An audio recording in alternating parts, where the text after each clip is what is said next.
bami malamu balingaka pona bozwi te balingaka pona bizaleli. Bonjour à toutes et à tous, je m'appelle Fanny Bamboté et aujourd'hui j'aimerais partager avec vous un sujet qui est très important dans notre marche spirituelle, un sujet qui peut être un frein pour notre évolution avec le Seigneur. Avant de commencer, on va remettre ce moment entre les mains du Seigneur. Éternel mon Dieu, mon Père, je veux t'exalter et te bénir, Seigneur. Merci pour ce moment que tu permets dans ta présence éternelle. Seigneur, merci pour toutes les personnes, éternel mon Dieu, mon roi, qui prendront le temps d'écouter ce message. Papa, tu dis dans ta parole, si vous confessez vos péchés, tu es fidèle et juste pour nous les pardonner. Mais en retour, éternel, tu nous demandes de faire la même chose envers les personnes qui nous entourent, de pardonner à ceux qui nous ont offensés, Père. Durant ce moment, Seigneur, durant ce partage, merci, éternel mon Dieu, de pouvoir, Seigneur, disposer le cœur de tout un chacun. Merci, éternel, pour les passages bibliques que nous allons partager. Merci, Seigneur, pour la parole qui sera donnée, éternel. Que la gloire, l'honneur et la puissance te reviennent à toi seul, Seigneur. J'ai ainsi prié au nom de Jésus-Christ. Amen. Donc, comme vous avez pu le comprendre, on va partager sur le pardon. Le pardon qui, comme je l'ai dit tout à l'heure, est un élément essentiel dans notre marche avec Christ. Un élément sans lequel il est impossible de garder un cœur pur. La définition dans le dictionnaire nous dira « Le pardon est le fait de solliciter l'indulgence de quelqu'un suite à une faute commise. Accorder son pardon, c'est procéder à l'absolution de la faute commise. » Voilà la définition du dictionnaire et qui ne change en rien la définition qu'on peut avoir dans la Bible. Lorsqu'on regarde, pardonner, c'est pouvoir oublier. L'absolution, on dit procéder, c'est procéder à l'absolution de la faute commise. C'est-à-dire qu'on efface. Absoudre, c'est effacer. Et c'est là où je veux en venir aujourd'hui. C'est que pour beaucoup, quand on parle de pardon, ça veut dire j'ai pardonné, mais je n'ai pas oublié. J'ai pardonné, mais ça reste dans un coin de ma tête. Non, pardonner, ce n'est pas ça. Pardonner n'est pas non plus un signe de faiblesse. Le pardon n'est pas un signe de manque de caractère ou autre. Au contraire, il faut une certaine force, une certaine maturité pour pouvoir arriver à ce stade-là. Parce que lorsqu'on a véritablement souffert, d'arriver à effacer tout cela, mettre cela de côté en se disant que eh bien, si c'est arrivé, c'est parce que Dieu l'a voulu et que la personne n'a été qu'un instrument. À ce moment-là, on passe cette étape-là et on peut véritablement parler du pardon parce qu'on oublie complètement, on efface et on n'a plus d'appréhension par rapport à la personne. Ésaïe 55 au verset 7 nous dira que le méchant abandonne sa voie et l'homme d'iniquité ses pensées. Qu'il retourne à l'Éternel qui aura pitié de lui, à notre Dieu qui ne se lasse pas de pardonner. Notre Dieu nous pardonne sans cesse, sans cesse, sans cesse. Pour certaines personnes, il ne se passe pas un jour sans qu'elles puissent pécher. On pêche consciemment, on pêche inconsciemment. Et lorsqu'on prie, on demande au Seigneur de nous pardonner non seulement les choses qu'on reconnaît avoir faites, mais aussi les choses qu'on oublie, qu'on ne sait pas. Et on demande au Saint-Esprit de pouvoir nous les révéler, mais on demande quand même pardon dans l'ensemble. Et Dieu, c'est quelque chose qu'il fait régulièrement. S'il devait nous en tenir rigueur, je pense que ce serait une catastrophe pour tout un chacun d'entre nous. Parce que personne ne peut venir au Seigneur et dire que avant de connaître Dieu, j'étais saint ou sainte. Personne. On était tous en proie au mensonge peut-être pour certains, au vol pour d'autres, à l'impudicité, et encore j'en passe. Il y a pas de péché plus grand que l'autre. Tout péché est condamnable. Ce n'est pas parce que tu volais juste des bonbons de temps en temps que ça te garantissait une place au paradis. Non, loin de là. Un vol, c'est un vol. Le monde dira qui vole un œuf, vole un bœuf. Il en est de même dans la parole de Dieu. Le Seigneur ne regarde pas, oui, il a volé que ça, c'était petit, c'était parce que... Non, un vol est un vol. Un mensonge est un mensonge. Une tromperie est une tromperie. Peu importe le degré d'intensité selon nous, les hommes. C'est nous qui mettons un degré d'intensité aux événements, aux choses. Et on va dire parfois, eh bien lui, il m'a fait trop de mal. Il m'a fait tellement de mal que je ne peux pas oublier. Je vais pardonner, mais je garde ça dans un coin de ma tête. Ce n'est pas le pardon. Ça, ce n'est pas pardonner. Pourquoi est-ce qu'il est impératif vraiment de pouvoir passer à autre chose, pardonner? Parce que notre vie spirituelle en dépend. Notre marche avec le Seigneur en dépend. En gardant quelqu'un, en refusant de pardonner, on est sur la pente d'une mort spirituelle certaine. Parce que on va prier, certes, mais on va être surpris qu'il n'y ait pas d'exaucement. Que malgré les prières, on manque de paix. Malgré la prière, on manque d'amour même. On manque d'amour, qu'on est en proie à l'amertume. Et c'est des choses qui n'ont pas lieu d'être dans la vie d'un enfant de Dieu. L'amertume parce que on a cette personne-là qu'on a gardée dans notre cœur et on s'est emprisonné nous-mêmes. On est emprisonné par l'amertume, le manque de pardon et l'ennemi s'en réjouit et il ne fait que ressasser les choses encore et encore. Que les choses soient arrivées, qu'elles soient graves ou pas. Je parle d'un viol, comme je peux parler de quelqu'un qui a fait du commérage, qui a fait partir une fausse rumeur. Il n'y a pas d'intensité. L'amertume, c'est l'amertume. Le manque de pardon, c'est le manque de pardon. Et toutes ces choses-là sont un frein pour tout chrétien qui veut évoluer véritablement, qui veut demain pouvoir ressembler à Christ. La première démarche, c'est de pouvoir accepter le Seigneur, certes, mais de pouvoir pardonner. Parce que lorsque Dieu a envoyé son Fils, pour tout un chacun d'entre nous, il a porté nos péchés. Et il nous a pardonné également.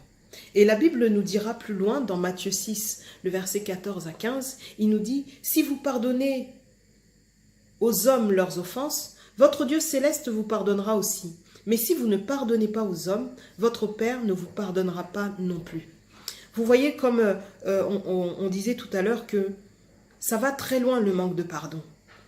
On s'étonne parfois de ne pas être exaucé. De prier, mais de ne voir aucun changement dans nos vies. Eh bien, une des clés est là, le manque de pardon. Parce que lorsqu'on ne pardonne pas, le Seigneur nous tient rigueur également. Qui es-tu toi pour retenir quelqu'un, alors que Dieu t'a pardonné toi? Toutes les choses les plus misérables, les plus honteuses que tu as pu faire, le Seigneur n'a pas regardé à ça, il les a effacées. Parce que lorsque Dieu dit qu'il pardonne, il efface. On trouve ce verset dans Hébreu, il me semble, où le Seigneur dit non seulement il pardonne, mais il ne se souviendra plus de nos iniquités. Le Seigneur ne se souvient plus de nos iniquités. C'est quand même, c'est extraordinaire, c'est formidable. C'est formidable de se dire qu'on a ce Dieu-là, on peut se présenter devant lui et que lorsqu'on a demandé pardon, on se retrouve devant lui sans tache ni ride et on lui est agréable. Eh bien, lorsque tu refuses de pardonner, tu t'emprisonnes toi-même et effectivement, tu mets des barrières à ta vie spirituelle. Sans t'en rendre compte, il n'y a plus d'avancement possible. Parce que l'amertume se sera installée. Parce que le manque de pardon aura pris toute la place. Et elle s'accompagne, comme toutes les choses, elle s'accompagne de plusieurs choses. Ça va commencer par le manque de paix, parce que tu vas y penser sans cesse, encore et encore. Et puis, demain, il va y avoir de l'amertume, il va y avoir de la haine, et puis ainsi de suite, ainsi de suite, ainsi de suite. Et toutes ces choses-là ne vont faire qu'étouffer ton esprit, le Saint-Esprit qui est en toi. Voilà pourquoi le Seigneur nous demande, il est impératif de pardonner. Parce que c'est une manière pour nous aussi, quand le Seigneur nous dit de faire attention à notre cœur, que tous les maux viennent du cœur, mais quand le Seigneur nous dit ceci, eh bien c'est l'une des choses qui peut tacher notre cœur, qui peuvent entraver la bénédiction de Dieu dans nos vies. Et le pardon est un processus qui peut être pour certains plus ou moins long. Tu as certaines personnes selon la situation, lorsqu'elles vont comprendre que ce pardon-là va débloquer certaines choses dans leur vie ou qu'elle va comprendre que la personne qui agit ainsi n'a pas agi d'elle-même parce que derrière chaque acte posé, derrière chaque situation, il y a un esprit, c'est accompagné de quelque chose. Et dans cela, Dieu Si c'est arrivé, c'est que Dieu a permis, et Dieu a permis pour t'amener quelque part. Rien n'arrive, comme dit la parole, sans que l'Éternel ne l'ait permis. Avant de pouvoir accuser le diable, oui, c'est vrai, il est l'auteur de plusieurs maux dans nos vies, mais il ne le fait pas sans que le Seigneur n'ait pu lui donner l'aval de pouvoir le faire. Et on va voir dans Romains 12, au verset 20, la Bible nous dit, on va même remonter à partir du verset 17, la Bible dit, ne répondez jamais au mal par le mal. Cherchez au contraire à faire ce qui est bien devant tous les hommes, autant que possible et dans la mesure où cela dépend de vous. Vivez en paix avec tous les hommes, Mes amis, ne vous vengez pas vous-même, mais laissez agir la colère de Dieu, car il est écrit, c'est à moi qu'il appartient de faire justice. C'est moi qui rendrai à chacun son dû. Mais voici votre part. Si ton ennemi a faim, donne-lui à manger. S'il a soif, donne-lui à boire. Par là, ce sera comme si tu lui mettais des charbons ardents sur la tête. Vous voyez, l'apôtre Paul exhorte aux Romains de demeurer dans la sanctification. Il dit qu'on ne puisse pas rendre le mal par le mal. Garder rancune, c'est rendre le mal par le mal. Refuser de pardonner, c'est rendre le mal par le mal. Parce que la personne a agi ainsi, alors on la soupçonne de telle ou telle chose, c'est rendre le mal par le mal. Et le Seigneur nous dit que notre part à nous, c'est de pouvoir aider nos ennemis. L'aider de quelle manière? S'il a soif, s'il a faim, de lui donner ce dont il a besoin. Et en faisant cela, c'est comme si nous mettions des charbons ardents sur sa tête. Certains d'entre nous, lorsqu'ils disent ce passage, ils se disent que les charbons ardents sur la tête, c'est une sanction. Loin de là. Juste ce petit passage-là est connu également du monde. Mettre des charbons ardents sur la tête de quelqu'un. C'est un signe de bienveillance, contrairement à ce que certains peuvent penser. Pourquoi? Parce qu'à l'époque, quand nous n'avions pas encore des cuisinières, comme on est équipé aujourd'hui de plaques, de fours, toutes ces choses, les gens utilisaient énormément le charbon. On n'avait pas encore le gaz non plus pour se chauffer, pour toutes ces choses. Et on utilisait donc, comme je disais, le charbon. Et certaines familles, parfois, manquaient de charbon. Et il s'avère qu'à l'époque aussi, on n'avait pas des sacs comme maintenant, des poches où on pouvait mettre nos courses, certaines choses dont on avait besoin. On prenait souvent des récipients, que ce soit lorsqu'on allait chercher de l'eau ou autre, souvent on le portait sur la tête. Eh bien, pour le charbon, il en était de même. Lorsqu'un foyer manquait de charbon, la maman, ou souvent c'était les mamans, elle prenait donc un récipient, elle se le mettait sur la tête, elle prenait le récipient, donc elles allaient à la rencontre d'un voisin ou d'une connaissance, de quelqu'un bienveillant qui avait du charbon en plus, du charbon déjà consumé, qui pouvait lui en donner pour qu'elle puisse, elle, à son tour, faire à manger ou se chauffer. Voilà d'où l'expression « mettre du charbon ardent sur la tête ». Parce que la personne prenait le charbon, la transportait sur sa tête et elle partait avec, donc, dans son foyer. D'où l'expression mettre des charbons ardents sur la tête de quelqu'un. Ce n'est pas méchant. Au contraire, c'est signe de bienveillance envers la personne. Ça accompagne l'action de lui donner à manger et à boire lorsqu'il en a besoin. Ça accompagne cette action-là, en fait. Donc, vraiment, je nous exhorte, tout un chacun d'entre nous, à vraiment s'examiner soi-même et à demander au Seigneur qu'est-ce qu'il en est véritablement, qu'est-ce qu'il y a dans notre cœur. Est-ce qu'on a enfermé quelqu'un dans notre cœur? Est-ce qu'on a oublié véritablement lorsqu'on a dit qu'on avait pardonné? Est-ce qu'il reste encore une douleur qui est là, quelque chose qui est là, qui persiste? Un moyen pour s'en rendre compte, la Bible nous dit que c'est le Seigneur qui sonde le cœur et les reins de tout un chacun d'entre nous. Alors, la première démarche, c'est de pouvoir, si on est incapable de le faire soi-même, c'est-à-dire de s'asseoir et de reconnaître, oui, j'ai cette personne-là, à qui j'en veux, pour telle ou telle raison. Si on est incapable de cela, c'est de prier, que le Saint-Esprit puisse nous révéler. Et Dieu est fidèle, ne vous inquiétez pas. Lorsqu'on prie pour les bonnes choses, Dieu répond. Dieu répond lorsque vraiment la prière est accompagnée de la volonté, qui est vraiment une volonté de changer, une volonté de quitter un endroit où on était, qui n'était pas bien. Et le Saint-Esprit répond. Donc, faire cette démarche-là de se sonder soi-même, de demander au Saint-Esprit de pouvoir sonder nos cœurs et de révéler. Lorsque la chose est révélée, on continue dans le chemin, sur le chemin de l'honnêteté, d'être honnête, de pouvoir reconnaître devant le Seigneur que, eh bien, voilà, j'ai du mal à pardonner cette personne pour telle et telle raison. Ça dure tellement où voilà ce qu'il y a dans mon cœur. Je ne ressens que de la haine pour cette personne. Je ressens enfin, tout ressenti qu'on peut avoir, de le présenter devant le Seigneur. De le mettre au pied du Seigneur et de dire, voilà ce que je ressens et c'est contraire à ta parole. Aide-moi à changer. Aide-moi à avoir un sentiment bienveillant envers cette personne. Aide-moi à l'aimer comme si c'était moi-même, de sorte que je puisse pardonner véritablement, que je puisse lui accorder mon pardon afin de pouvoir avancer, d'avancer avec toi, de pouvoir me réjouir, de jouir de cette paix que Dieu nous donne. La Bible nous dit, il nous a libérés, le Seigneur nous a libérés, et que nous ne fassions pas de cette liberté une occasion pour se mettre sous un autre joug. Un autre joug, ça peut être un péché quelconque, l'impudicité, enfin, qu'importe le péché. Mais ça peut être aussi ce manque de pardon.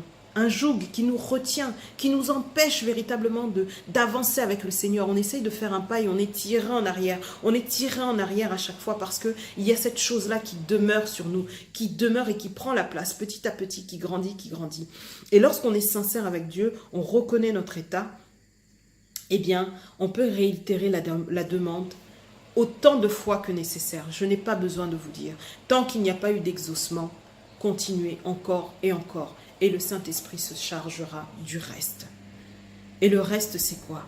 Moi-même, je l'ai expérimenté. J'avais prié pour une sœur envers qui j'avais de l'amertume. Mais c'était tellement, ça m'envahissait tellement, je pensais à ça tout le temps. J'étais vraiment envahie par... ça s'est transformé en haine au fil du temps. Et je disais au Seigneur, je n'en peux plus. Seigneur, ce que je ressens, ça ne vient pas de toi. Tu nous demandes d'aimer notre prochain. Je n'arrive pas à aimer ma sœur. Je n'arrive pas à appliquer ta parole. Seigneur, aide-moi, débarrasse-moi de ce fardeau. Eh bien, croyez-le ou pas, je ne sais plus si j'ai prié une fois, 2, 3, 4. Honnêtement, je ne sais plus. Je me souviens d'une chose, c'est de cet exaucement. J'étais dans un moment d'adoration avec le Seigneur et le Saint-Esprit m'a saisi d'un coup. Et j'ai été remplie d'amour. Mais un amour inexplicable. Un amour qui, si ça ne venait pas du Seigneur, ça ne peut pas venir de moi-même. Je ne pouvais pas faire semblant. À ce moment-là, je n'avais envie que d'une seule chose. Appeler ma sœur, l'embrasser, lui dire combien je l'aimais, combien elle me manquait, combien j'avais besoin. Je ne sais pas, je débordais d'amour pour elle. Et c'était, mais je me suis sentie tellement libérée, tellement bien dans ma peau d'enfant de Dieu. Je pouvais enfin, voilà, je soufflais, je respirais.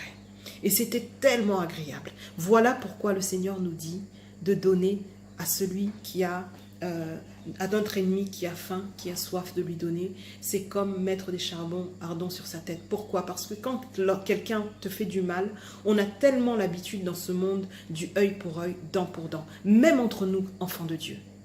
Même entre nous, enfants de Dieu, c'est des choses qui sont courantes, malheureusement. Et lorsque quelqu'un ne tient pas garde de le mauvais comportement ou de l'attitude qu'on a eue, c'est surprenant. Et encore plus surprenant pour un païen. Parce qu'ils ont tellement l'habitude d'avoir ces effets boomerang. On fait quelque chose, on te le rend automatiquement. Et lorsqu'il n'a pas ce retour-là de méchanceté, il se remet en question et tu deviens le témoignage vivant de Christ à ses yeux. Le pardon. Le monde manque de pardon. Et tu arrives à pardonner, tu arrives à passer outre cette action qui a été posée, ces choses qui ont été dites, et tu agis avec bienveillance. Au bout d'un moment, pourquoi est-ce qu'on dit les charbons ardents sur la tête? Parce que à l'époque de l'apôtre Paul, il y a également, pour purifier les minerais, on les mettait dans un grand four, on mettait une couche de charbon ardent, et par-dessus le charbon, on mettait le minerai, et par-dessus le minerai, on remettait du charbon. Et cette action-là permettait de purifier le minerai en question, le métal en question. Et c'est ça qui est merveilleux, c'est que tes bonnes actions, ces charbons-là ardents sur la tête, purifient la personne que tu as en face de toi. Dans une autre version, parce que ce qu'a dit l'apôtre Paul nous vient de Proverbes 25, donc on va le prendre. Proverbe 25, versets 21 à 22 qui nous dit « Si ton ennemi a faim, donne-lui à manger. S'il a soif, donne-lui à boire. En faisant cela, tu le gêneras comme s'il avait des charbons brûlants sur la tête. Et le Seigneur te récompensera. » Pourquoi est-ce que le Seigneur te récompensera? Parce que tu auras œuvré dans la vie de cette personne. Et le Seigneur sera à même de pouvoir toucher cette personne, à changer elle en retour également. Cette personne sera interpellée par ton attitude. Si véritablement les actions que tu poses, tu le poses par l'aide du Saint-Esprit, d'un cœur sincère et véritable. Encore une fois, dans tous les actes que nous pouvons poser, si elles sont faites avec bienveillance, avec amour, avec un esprit disposé, ça produit du fruit. Mais si elles sont faites avec amertume, si elles sont faites avec hypocrisie, ça ne produit rien. Ça ne produit rien, bien-aimé. Et lorsque ça produit ce fruit-là, où la personne en face se remet en question en disant « J'ai été tellement mauvaise envers elle, et elle a été tellement bonne envers moi, ah, je devrais changer. » Parfois, ça n'arrive pas tout de suite. Il y a des personnes où ça produit, mais des années plus tard. Parce que en faisant cela, c'est comme si tu auras planté quelque chose en elle. Et le Seigneur se charge d'arroser. Et lorsque cette personne-là donne sa vie au Seigneur, tu as ta part dedans. Tu as ta part en tant qu'enfant de Dieu, en tant que salarié pour le Seigneur, si je peux dire ça ainsi. Oui, tu as ta part parce que le but du Seigneur, c'est que chacun parvienne au salut. Voilà le but. Et Dieu est juste. Lorsqu'une chose est faite, lorsque ça arrive comme ça, qu'une personne agisse de telle ou telle manière, il ne faut pas oublier que Dieu a permis, encore une fois. Dieu a permis parce qu'il veut t'amener quelque part. Il veut te débarrasser de quelque chose. Il veut changer quelque chose en toi. Donc il faut toujours voir l'autre comme non seulement, même si c'est un païen ou quoi, un instrument que Dieu met au-devant de toi pour te façonner davantage. Non pas comme une personne qui... Et puis... derrière chaque acte posé, comme je disais tout à l'heure, c'est accompagné d'un esprit. Et que ce soit aujourd'hui la sorcellerie ou autre, la Bible nous dit que nous n'avons pas à lutter contre la chair et le sang, mais contre les principautés, les autorités. Enfin, vous connaissez ce verset de Éphésiens. Et qu'est-ce qu'on veut dire par là? C'est-à-dire que la personne qui est païenne, qui agit ainsi, est animée d'un esprit. Ce n'est pas elle, c'est une maladie. C'est une maladie. Elle ne sait pas ce qu'elle fait. Donc ce n'est pas elle, il ne faut pas s'en prendre à la personne. Il faut s'en prendre à l'esprit qu'il y a derrière. S'il faut prier, c'est pour l'esprit qu'il y a derrière et non pas contre la personne. Et on essaye d'agir avec bienveillance envers la personne pour l'amener au changement, pour l'amener à discerner son comportement, son attitude. Donc voilà. Voilà ce que je peux dire sur le pardon. Voilà ce que le Saint-Esprit m'a mis à cœur de pouvoir partager avec tout un chacun d'entre vous. Que le Seigneur nous aide, que le Seigneur nous aide véritablement à nous libérer.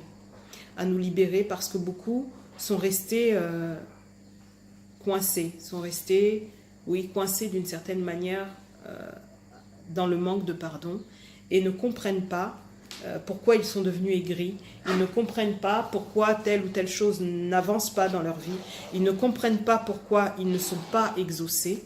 Eh bien, ça peut être une réponse. Il y en a d'autres qu'on développera par la suite, avec le temps, mais c'est l'une des raisons qui fait que le Seigneur ne nous exauce pas. Parce que quelqu'un qui manque de pardon n'est pas agréable au Seigneur. Et vraiment... pour ceux qui se sont concernés, de prendre le temps aujourd'hui, de prendre le temps avec le Seigneur et de se sonder soi-même, que le Saint-Esprit fasse son œuvre et qu'il puisse nous convaincre, tout simplement, s'il y a quelque chose, et de prier et d'y remédier. D'y remédier par l'aide du Saint-Esprit, d'y remédier par l'aide du Seigneur. Parce que ce n'est ni par notre force, ni par notre volonté, c'est par le Saint-Esprit que tout se fait. C'est par le Saint-Esprit. C'est Dieu qui nous change. On aura beau se convaincre, essayer de... L'homme ne peut pas changer de lui-même s'il n'est pas touché par le Saint-Esprit, par Dieu lui-même. Donc voilà, bien-aimés,